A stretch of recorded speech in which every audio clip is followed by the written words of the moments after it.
Once upon a time, in a land known as the Kingdom of Sixby, lived a young princess named Winnie. Winnie's father, King James, was the most powerful man in the kingdom, but he always had time for his princess. One day, Winnie went off to play with King James's friend, hashtag the Dancing Panda. Winnie and hashtag were having so much fun playing in the tower of NBC, they lost all track of the time. Winnie rushed to the door so she could get home, but it was jammed. She and hashtag were stuck in the tower. She hoped they would be rescued soon. Not yet aware his princess was stuck in the tower, King James sat upon his throne next to his elegant wife, Queen Nancy.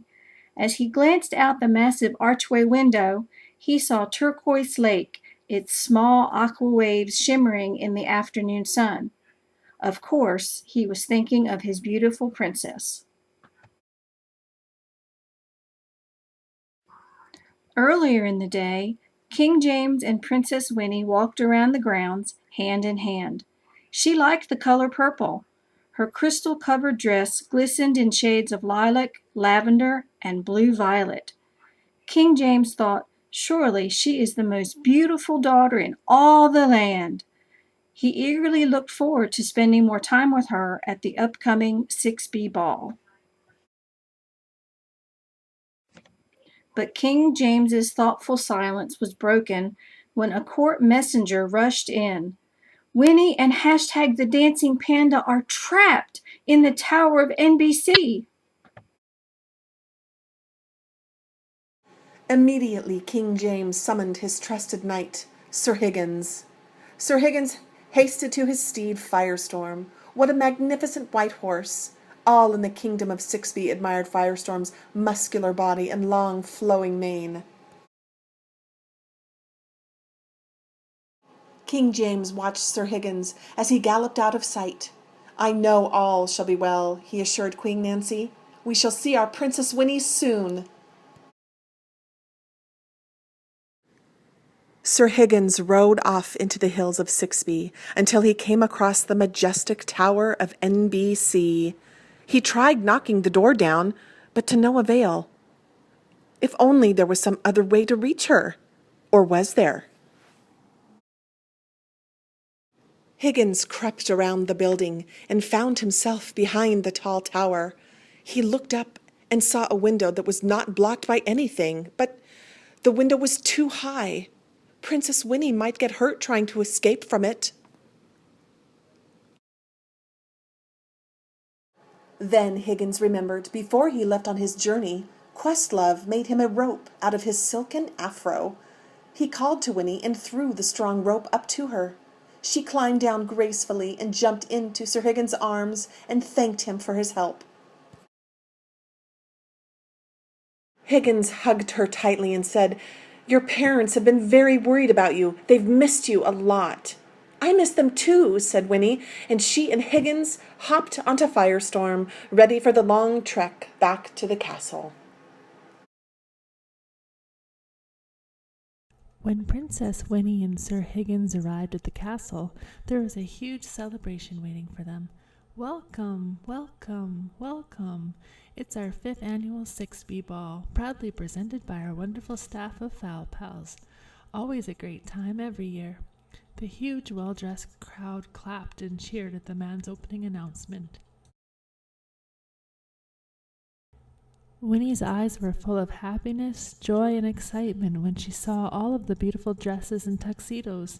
Winnie twirled around and around, taking in all of the energy of the people around her. She couldn't help but gaze off at all of the decorations. She found herself so engaged in her surroundings when she suddenly bumped into someone tall, dark-haired, and handsome. The mysterious man turned around and said, "Oh, it's my Winnie. Come on, let's dance." Winnie willingly grabbed her father's hand, and they immediately began dancing to Beautiful Day by U2. The song was so upbeat, causing many exchanged smiles and laughs between the two. After the song, King James told Princess Winnie he needed to leave and she should be in bed before the clock struck midnight. Winnie nodded and gave her father a big, huge bear hug in approval. When her father left, she continued to enjoy herself, losing track of the time. Right before a new song began playing, she was suddenly startled by a deep booming sound.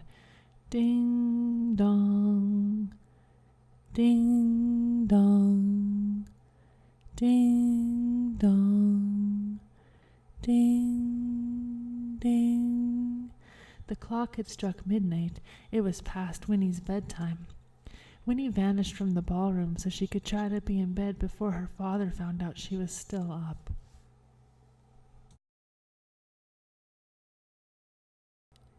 But Winnie was too quick, for she rushed outside before realizing it was pouring rain outside. "Oh no, it's raining. I'll get my gown all wet and muddy." Princess Winnie looked around for something to shield herself from the rain, but instead she saw something very frightening. Winnie looked up and gasped, "Oh my!" Standing in front of her was a woman wearing a pointy black hat and a long black gown. It was Kimelina, the Wicked Witch of Rootsland. Lightning flashed. Kimelina shook her broomstick in the air and pointed her finger at poor Princess Winnie.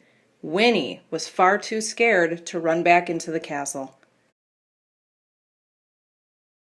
Kimelina leaned in close to Princess Winnie. She looked as if she was about to laugh the evilest laugh, but instead she let out a friendly giggle. Kimelina, an evil witch, just giggled.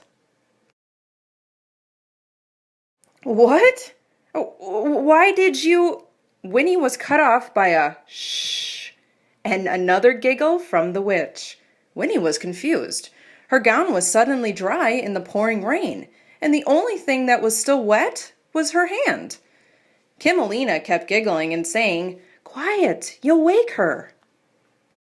All of a sudden, Winnie realized she was no longer standing in the rain.